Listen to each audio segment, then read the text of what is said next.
Olá pessoal, tudo bem? Então, dando seguimento aqui aos nossos exercícios, eu estou trazendo a seguinte questão. Determinar o volume de uma região que é delimitada por esses dois paraboloides. Então, se você quer aprender aí a identificar a região de integração, né, a melhor forma de integrar isso aí, fica comigo até o final dessa aula. Roda a vinheta.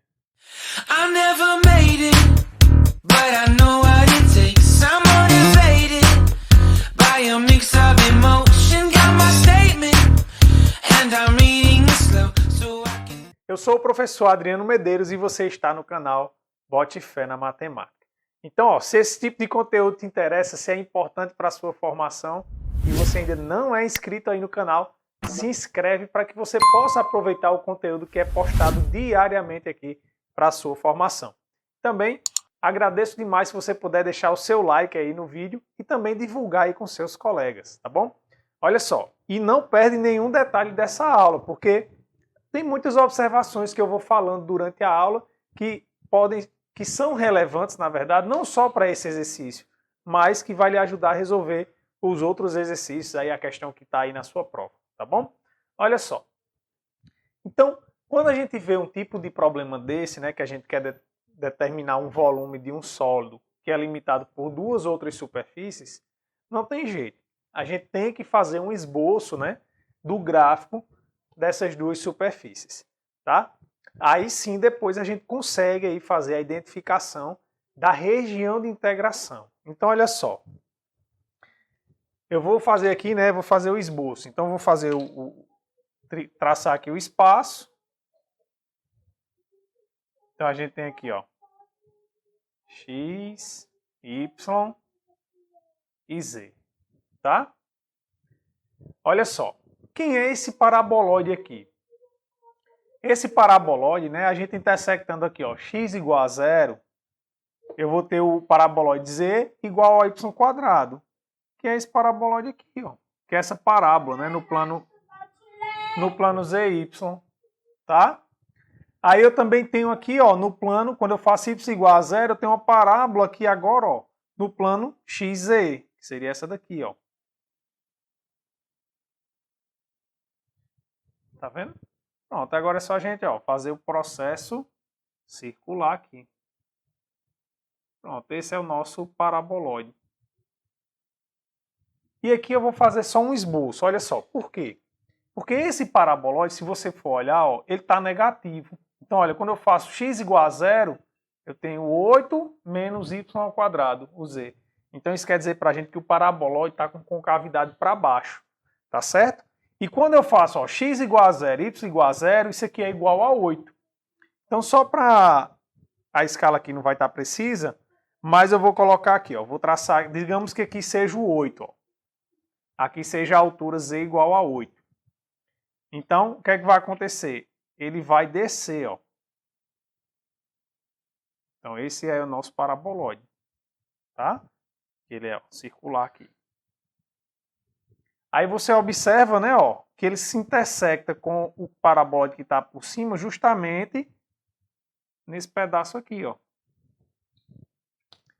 Nesse círculo que eu tracei aqui, né? E a gente vai verificar que, de fato, isso aí é um círculo. Aí você observa que é justamente isso que vai importar para a gente. Por quê, professor? Porque, ó, quando eu for integral, eu vou projetar isso aqui no plano XY. Então, isso aqui vai gerar justamente, ó, esse disco aqui, ó. Ou seja, é como se a gente pegasse uma lanterna, ó, ligasse aqui e observasse só onde é que está tendo a interseção.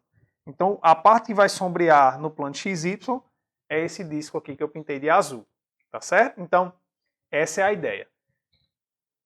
Ficou claro para você? Ó? E o que a gente está querendo, né, calcular o volume é esse ovozinho que está aqui entre os dois paraboloides. Tá bom? Beleza, professor. E como é que eu faço para identificar aqui esse disco? É como eu falei, né? A gente tem que achar a interseção dos dois paraboloides. Como é que a gente acha? Bem, eu tenho que z é igual a isso e z é igual a isso para o outro paraboloide. Então eu vou fazer a igualdade aqui, ó. Então vai ficar x² mais y² igual a 8 menos x² menos y quadrado. Passo esses caras para o primeiro membro, vai ficar, né, ó, vai vir positivo, e aí vai ficar 2 vezes x quadrado mais 2 vezes y quadrado. 2x quadrado mais 2y quadrado igual a 8. Aí eu coloco esse 2 em evidência. Fica 2x quadrado mais y quadrado, isso aqui igual a 8. Esse 2 eu passo dividindo. Então quer dizer que x ao quadrado mais y ao quadrado é igual a 8 dividido por 2, que é 4. Ou seja, a interseção, ó, isso aqui é justamente uma circunferência centrada na origem de raio 4. Perdão, de raio 2, né? Porque aqui aparece o raio ao quadrado. Então aqui é 2, ó.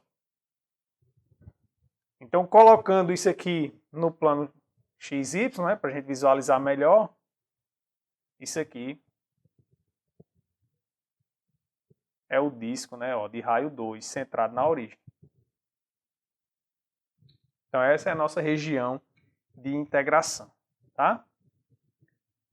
Beleza. Identificamos a região de integração. Aí você agora... Professor, quando a gente definiu integral dupla, a gente considerava uma função positiva, né? Que tinha o gráfico acima do plano z igual a zero, para que a integral dupla representasse o volume. Como é que eu vou fazer agora o volume dessa região, né? Eu estou vendo que o paraboloide está tampando por cima, mas quem está tampando por baixo agora não é mais o plano z igual a zero. Aí lembra como a gente fazia o cálculo de área para a integral de uma variável? Ó, a gente tinha uma situação que era assim. Eu tinha aqui, ó, o gráfico de uma função f e eu tinha aqui o gráfico de uma função g, né? E a gente queria calcular a área, ó, que estava aqui entre as duas. Então o que é que a gente fazia lá? A gente pegava a integral de f menos g. Lembra nesse intervalo aqui, AB? Então isso aqui dava a área que estava entre as curvas, né?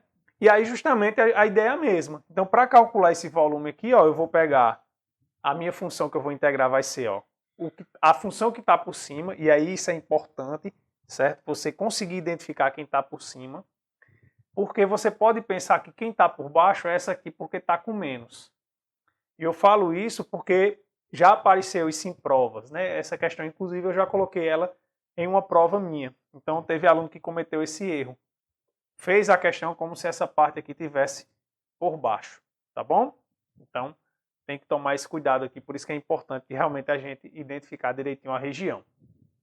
Beleza, então, ó, a função que a gente vai integrar vai ser justamente a gente pegando, ó, o paraboloide que está por cima, que é o que está com a concavidade para baixo, 8 menos x quadrado menos y quadrado, menos o que está por baixo, que é isso aqui. X quadrado mais y quadrado. Tá? Então, fazendo a relação de sinal, né, vai ficar menos x quadrado menos y quadrado, juntando aqui fica 8 menos 2x quadrado menos 2y quadrado. E aí eu já vou colocar aqui, ó, o 2 em evidência. Então, fica 8 menos 2x quadrado mais y quadrado. Tá? Pronto. Então, a gente já tem a função que a gente quer integrar e a gente já tem a região de integração. O que é que falta agora? Falta escolher a melhor maneira, né? Porque se a gente for usar coordenadas cartesianas, né, x e y, aqui vai ficar um pouquinho complicado, né, na integração, a gente já viu.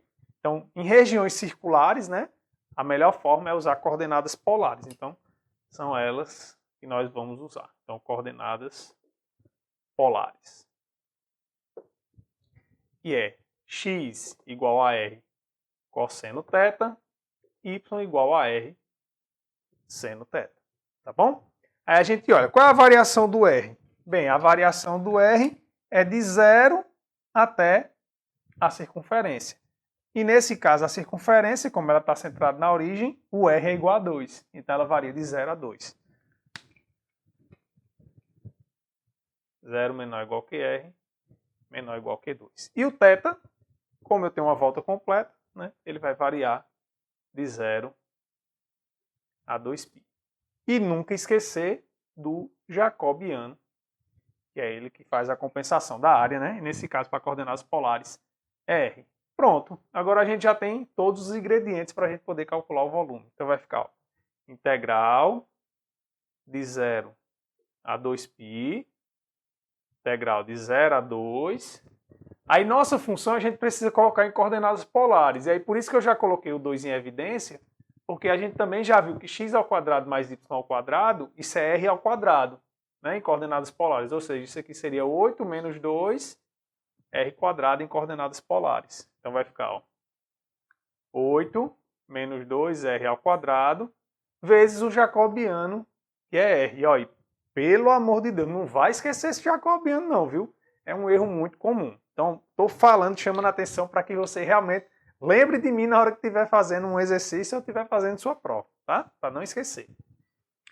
Beleza, então aqui vai ficar dr dθ.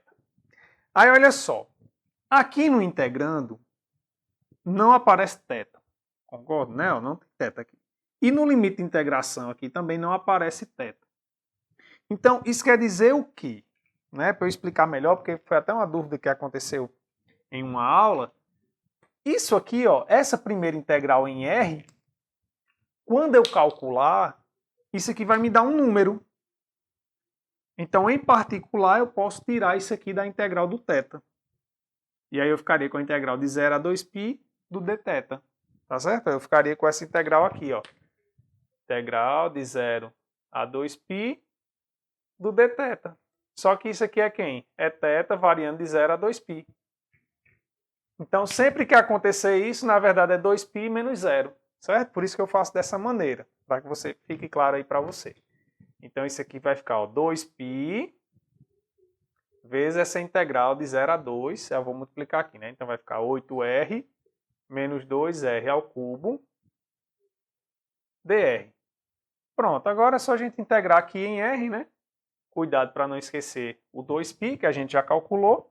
Integral de 8r é 8r² sobre 2 menos 2r² sobre 4. Isso aqui variando de 0 a 2. Tá? Aí observe o seguinte. Eu posso simplificar aqui, né? O 2 por 8, sobra 4. Também posso simplificar esse 2 com o 2 aqui. E aí, beleza, olha só. Então, vou substituir. Vai ficar o quê? Vai ficar 2π que multiplica. Substituindo aqui, né? Vai ficar 4 vezes 2 ao quadrado menos 2² sobre 2. Tá bom? Pronto, aí olha só. Aqui não tem 2² mas eu estou dividindo por 2. Então, na verdade, eu posso simplificar aqui e fica só 2 ao cubo. Então, isso aqui vai ficar 2π que multiplica. 2 ao quadrado é 4. 4 vezes 4, 16. E ali vai ficar 2 ao cubo. 2 ao cubo é 8. Então, 16 menos 8. Pronto. Aqui dentro, né? 16 menos 8 é 8. 8 vezes 2π dá 16π. Então, esse é o volume, né, que a gente encontra. Professor, se eu tivesse pego do jeito que o senhor falou, né? Colocado esse aqui por... Tivesse olhado esse aqui por baixo e esse aqui como fosse por cima. O que é que eu ia chegar no final das contas? No final das contas, você ia chegar em menos 16π. Né? Você estaria calculando, na verdade, o volume negativo. Claro, não existe volume negativo. Já serviria, né, para que você ficasse atento né, e ver que realmente cometeu algum equívoco aqui na hora de escolher a função. Tá bom? Então fica essa dica aí também para você, que não, se você está querendo calcular um volume, ele tem que dar, ele tem que dar pelo menos um número positivo aqui, né? Pode ser até que seja uma região que está esmagada e não tenha volume. Mas, em geral, são regiões que a gente visualiza que tem, de fato, volume. Então, tem que dar um volume positivo. Tá bom? Então, fica atento que isso aí já é uma forma também de você visualizar se você cometeu algum erro ou não. Tá bom? Então, espero que vocês tenham gostado. Um forte abraço, fiquem com Deus e até a próxima.